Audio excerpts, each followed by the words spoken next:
the function ob underscore gz handler is a function that receives a string and compress it. So the value it returns is the compressed version of the string it received. The second argument is the compression level we want. Now, obgzhandler first check whether the client supports receiving compressed data, and if it supports, only then obgzhandler will return a compressed version of the string we pass over. Now, here I execute this code sample using the web browser, and as you can see,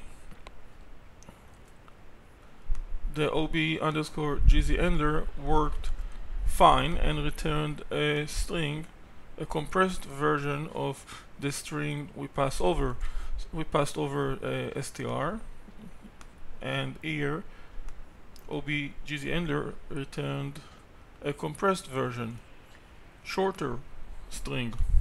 Now, if we try to execute this code in the command line, then you can see that obgzhandler didn't return a compressed version. It returned 0 because it checked the headers coming with the request, and if it doesn't see an header that implies the client supports compressed data, it simply returns an empty string. And this is exactly what happens when we execute this code sample from the terminal. But if we execute this code sample from a web browser that supports receiving compressed data, then, and here by the way, if I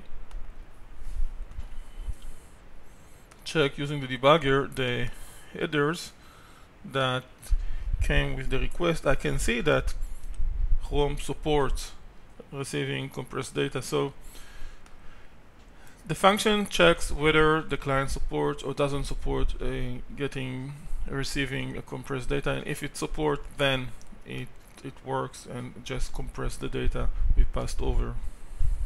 So when we test this code sample using Chrome, we can see that Chrome supports getting compressed data, so the function works.